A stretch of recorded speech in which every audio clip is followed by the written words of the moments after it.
Bonjour.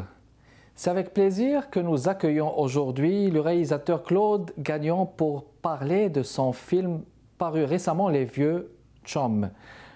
Claude Gagnon a réalisé entre autres Kamataki qui a remporté le prix de la mise en scène, le prix du public et le FIPRECCI au Festival des films du monde Montréal en 2005.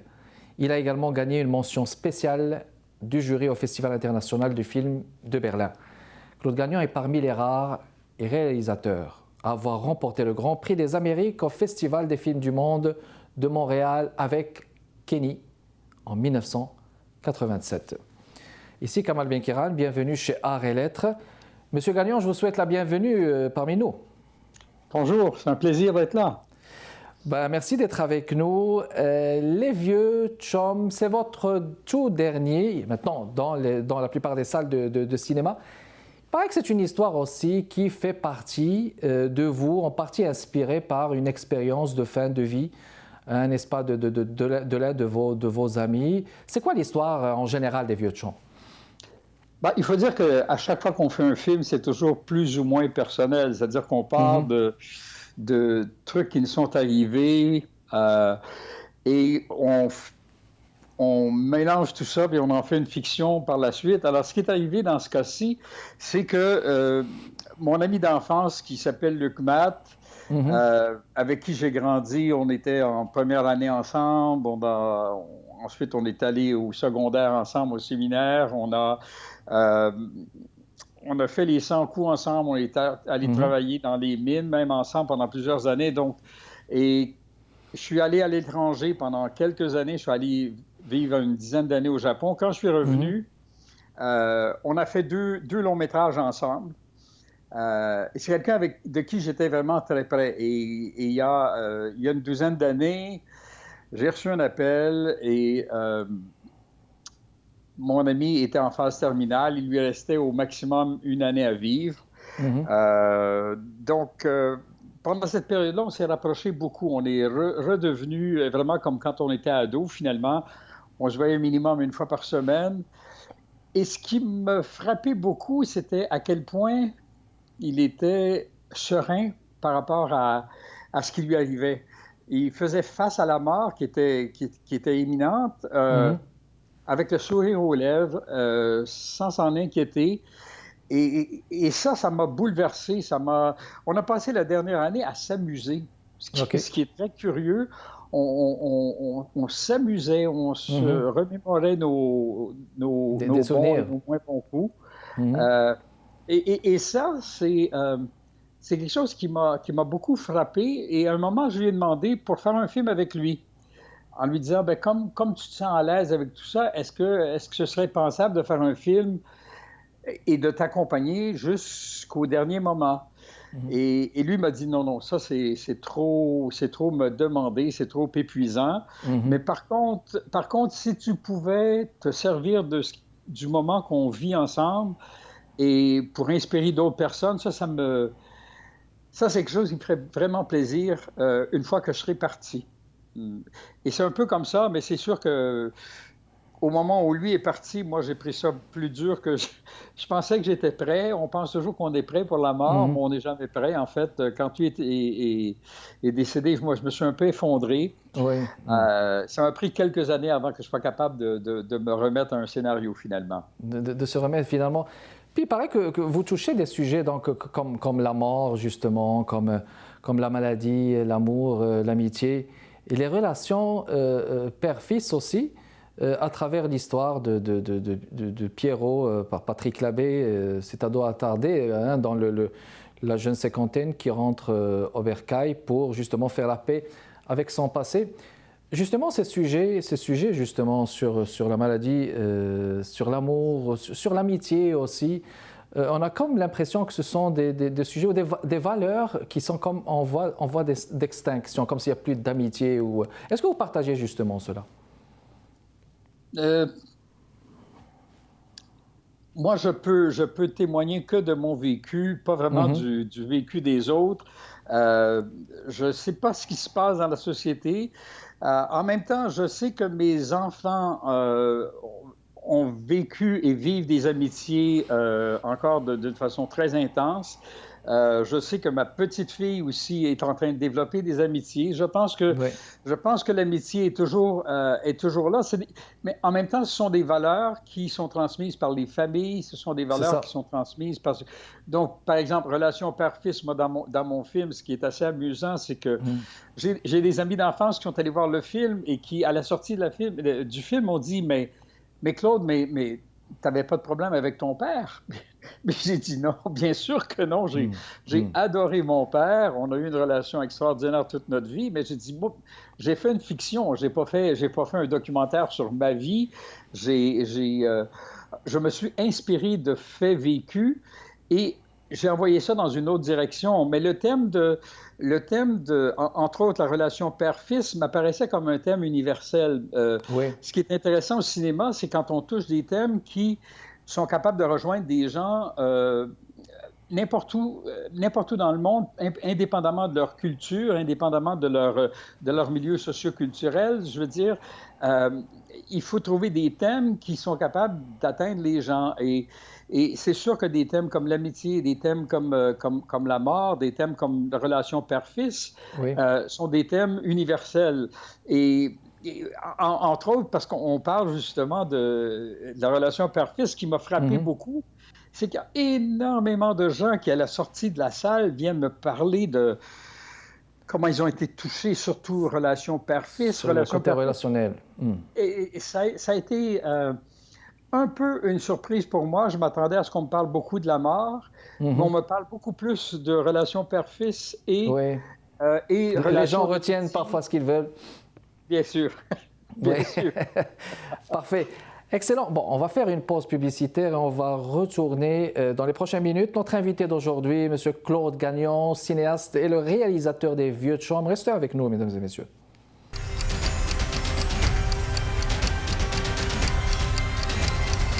On est de retour avec vous, mesdames et messieurs, dans le cadre de Arts et Lettres, Claude Gagnon, cinéaste. On parle des Vieux de Chaume, son tout dernier film.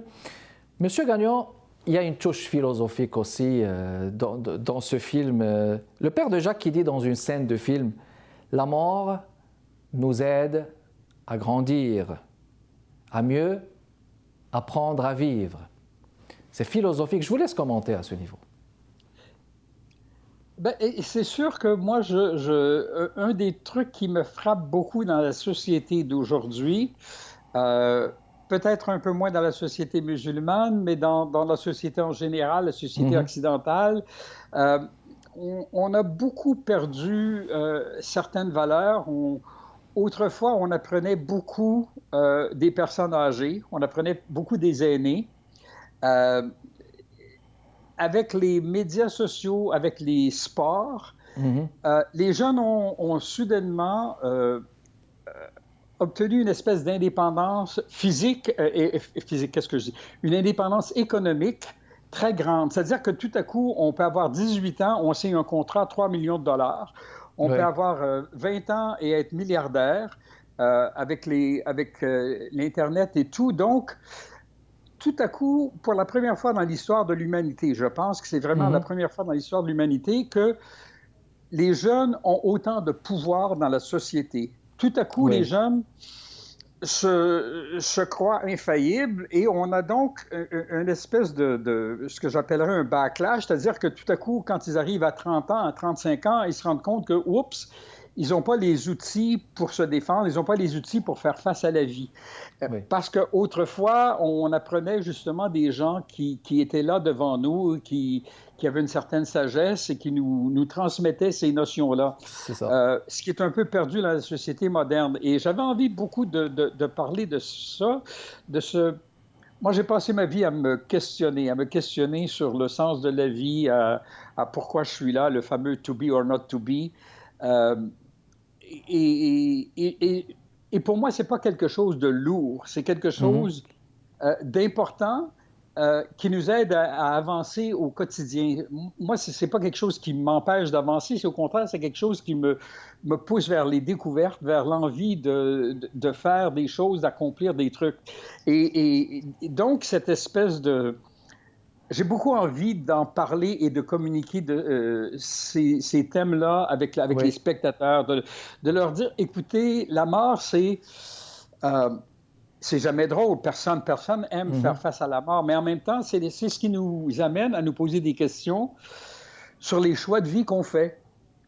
Oui. Et moi, je pense que il faut jamais avoir des réponses toutes données. Moi, je suis contre les systèmes qui nous donnent sans arrêt la réponse. Voici comme un cliché, voilà. Voici la question, voici j'ai ta réponse, voici j'ai ta réponse. Pour moi, il n'y a pas de réponse qui fonctionne de façon universelle. Il faut toujours que chaque individu se pose la question, ce que je fais présentement, est-ce bon pour moi? Est-ce bon pour les personnes autour de moi? Est-ce que quand je pose tel ou tel geste, je fais quelque chose de bien, quelque chose qui m'aide à avancer et qui aide les gens autour de moi? Moi, je pense que ça, c'est toujours une question individuelle et quelque chose qu'on doit constamment se poser. On doit constamment se remettre en question. La vérité que j'avais hier n'est pas nécessairement la vérité que j'aurai demain. Que c'est demain, voilà. C'est-à-dire qu'on évolue et il faut constamment re-questionner notre quotidien. Moi, j'aime beaucoup remettre en question les choix de vie que j'ai faits. Et regarder les erreurs que j'ai faites avec mon ami, justement, dans la dernière année de sa vie. On a passé beaucoup de temps à parler des bêtises qu'on avait faites. Et on en avait fait plusieurs. D'ailleurs, on était un peu plus audacieux que la moyenne, donc on a fait plus de bêtises que la moyenne. Et parfois, on se disait, mais pourquoi? Qu'est-ce qui s'est passé? Pourquoi on a fait telle ou telle chose qui avait tellement aucun bon sens? Et en même temps, on se disait, oui, mais c'est pour ça qu'aujourd'hui, on ne commet plus les mêmes erreurs. C'est pour ça qu'aujourd'hui, on fait ce genre de trucs-là. Parce qu'on l'a questionné, parce qu'on a osé faire des choses. Je me souviens une fois, j'avais un étang à Saint-Hilaire et j'avais essayé de nettoyer l'étang. On avait vidé l'étang et je m'étais pris avec mon tracteur. Et mon père est arrivé chez moi, puis bon, il riait un peu de moi. Mon père était un ancien cultivateur, il riait de moi. Il me disait, tu t'es pris avec ton tracteur? Et je lui ai dit, oui. Mais je lui ai dit, il me dit, mais à quoi t'as pensé d'aller dans... Mais je lui ai dit, si je n'avais pas essayé d'y aller avec mon tracteur, je n'aurais pas su que ça ne se faisait pas. Oui, il fallait essayer. Il fallait essayer. Et moi, j'ai passé ma vie justement à essayer des choses. Oui. Et je ne considère jamais que c'est un échec. Je considère que je viens d'apprendre quelque chose. Oui. Et finalement, j'avais sorti mon tracteur de toute façon. Je l'ai sorti de l'étang. Et puis qui ne risque rien, n'a rien dans le fond. Donc, il faut tester. J'aimerais qu'on parle des personnages, le choix des personnages, Monsieur Gagnon. C'est un film multiculturel. Il y a aussi des comédiens marocains qui sont déjà des stars. Houda Rihani, Hassan El Fad. Puis, on sent aussi une alchimie. Paul Doucet, Patrick Labbé. Comment ça s'est fait, le choix de ces personnages, justement? Dans le cas de... On reviendra au Maroc et du choix de Houda et de Hassan. Patrick Labbé, c'est quelqu'un avec qui j'avais envie de travailler depuis 25 ans. Je le voyais constamment dans des rôles. Et je me disais, mais quel talent! Il faudrait lui donner un rôle à la hauteur de son talent. Donc, dans son cas, c'était vraiment mon désir de travailler avec lui. J'avais au départ quelqu'un d'un peu plus vieux pour le rôle. Et quand ça n'a pas fonctionné avec ce comédien-là, je me suis dit, ça y est, je rajeunis. Et là, j'ai enfin la chance de travailler avec Patrick Labbé et je ne vais pas rater ma chance.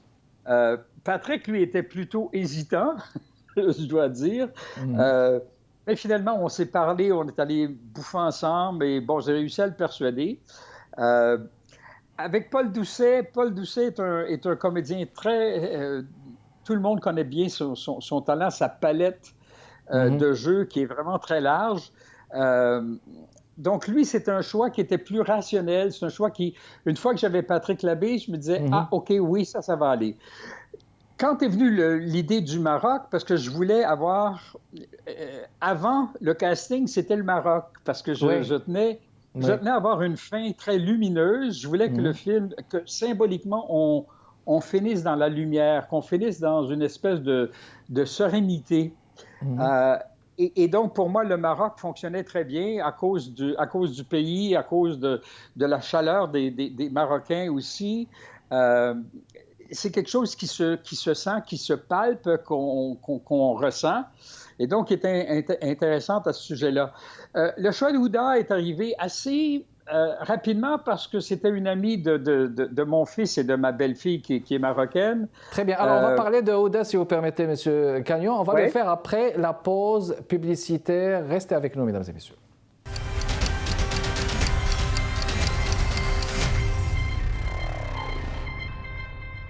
De retour avec vous dans le cadre de Arts et Lettres, un débat passionnant avec Claude Gagnon, cinéaste, à propos de son film Les Vieux, Tchom, avec Patrick Labbé, Paul Doucet.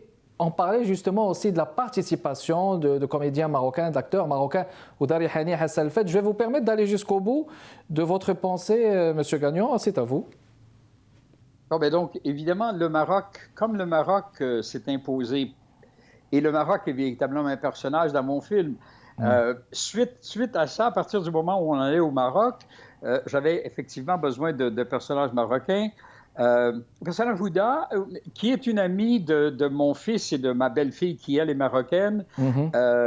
Donc, c'était une amie que j'avais croisée au moins 2 reprises au resto, etc. On avait échangé, on avait parlé. Donc, et par la suite, j'avais vu certains de ses films, donc je savais exactement qui elle était, ce qu'elle pouvait nous donner. Je me sentais très bien avec elle et j'avais envie de travailler. C'est toujours agréable d'avoir quelqu'un de talentueux qui est dans nos contacts et donc avec qui on peut échanger beaucoup plus facilement que quand c'est une personne complètement de l'extérieur. Dans le cas de Hassan, c'était plus difficile. Je suis parti avec quelques images. J'avais des images en tête, sans les nommer. J'avais quelques réalisateurs marocains que j'avais croisés, que je connaissais. Malheureusement, l'horaire ne fonctionnait pas. Ils étaient sur des tournages de films. On n'arrivait pas à s'aligner. Donc, j'ai demandé à Baïja de me donner des comédiens, de m'envoyer des photos d'abord et avant tout, de m'envoyer des photos de comédiens. Moi, je ne me souciais pas que ce soit des vedettes ou je me souciais pas. Moi, je n'ai aucun intérêt pour les vedettes. Donc, je disais, envoie-moi des Marocains talentueux avec le bon âge que je cherchais, etc. Et tout de suite, quand j'ai vu la photo de Hassan, j'ai fait « Oh, c'est lui! » C'est exactement... Je voyais dans son regard, je voyais dans sa physionomie... Un regard intelligent. Oui, cette intelligence qui est incontournable. Donc, tout de suite, oui, mais là, ils m'ont dit, oui, mais c'est un comédien, c'est un one-man show, on ne sait pas. Mais là, j'ai dit, écoutez, envoyez-lui le scénario, trouvez un moyen de le contacter, trouvez un moyen, donc, à travers des amis marocains, encore une fois, on est entré en contact avec Hassan. Et je me souviens, on était en plein Ramadan et on s'est rencontrés au Café Chérier. Et ça a été, comme disent les Américains, love at first sight. Moi, en voyant Hassan s'est assis, évidemment, il n'y a rien pris puisque c'était le Ramadan. Et moi, j'étais avec mon café au lait et on s'est assis et tout de suite, je pense qu'on s'est aimé. Oui, le fil est passé. Moi, j'étais certain. En s'assoyant, on s'est serré la main et je savais que c'était le comédien que je voulais avoir dans mon film. Puis on a échangé. Moi, je ne sais pas à quel moment ça s'est produit dans son cas, mais on a eu un très bel échange pendant 1 heure de temps, je pense. Ensuite, c'est lui qui m'a reconduit chez mon fils en auto. On était ensemble dans l'auto et on savait qu'on allait faire le film. On savait qu'on allait faire le film. Que ça allait aboutir donc, avec lui. Il y a juste, vous venez de parler de lumière tout à l'heure, M. Gagnon. D'abord, c'est un film qui a été, on va dire qu'il a été filmé entre, on va dire, Saint-Hyacinthe et Agadir, à Imesouane, c'est ça? Imesouane, qui est une région justement d'Agadir. Vous avez dit que vous avez voulu finir le film avec des lumières. Dans quel sens, justement? Il y avait une symbolique. Je voulais faire un film lumineux, même si on parlait de la mort, mais si on parlait de quelque chose d'assez dramatique. je voulais aussi que le personnage, que le spectateur comprenne que c'est une libération, qu'on Voilà. se libérait et qu'on partait dans le bonheur. Et pour moi, la lumière, le bleu, Imswan, le village est absolument extraordinaire. Oui, Il m'est oui. arrivé quelque chose. Beaucoup d'authenticité. Et moi, ce qui était intéressant, c'est que, bon, moi, je travaille beaucoup à partir de Google Maps. Je ne sais pas comment je faisais avant que Google Maps existe, mais moi, quand je prépare un scénario, je fouille sans arrêt sur Google Maps. Alors, j'ai pris le Maroc à partir de complètement le sud du Maroc, et je savais que je voulais avoir une ville qui était côtière. Et là, j'ai commencé à fouiller chaque petit village. J'arrêtais. Parfois, il y avait seulement quelques photos. Et Samuel et Baja m'avaient proposé un autre village un peu plus au nord. En fait, c'est plus une ville. Et quand je suis arrivé à Imswan, j'ai fait « Ah là là, c'est vraiment ce que je cherche. » Les barques dans le port qui étaient avec le tracteur qui est là. Il y avait des surfeurs en plus qui est là. Donc, c'était le vieux et le moderne. Moi, j'adore cette idée que... Cette fusion d'une société conservatrice avec une société qui est plus moderne, mais qui réussit à faire des compromis qui fait que ça fonctionne malgré tout. Bon, forcément, il y a certainement quelques petites frictions, mais malgré tout, les gens arrivent à s'entendre et à faire que ça fonctionne. Et ça, moi, c'est quelque chose qui me plaît beaucoup dans la société. Et c'était un village berbère, donc il y avait aussi des signes qui me plaisaient parce que j'avais des lieux qui étaient visuellement, c'est absolument prodigieux. Moi, je blaguais, je disais, le talent est inutile. Tout ce qu'on a à faire, c'est de placer notre caméra n'importe où. C'est toujours beau. Il y a toujours quelque chose de stimulant visuellement. Et d'avoir justement ces lumières.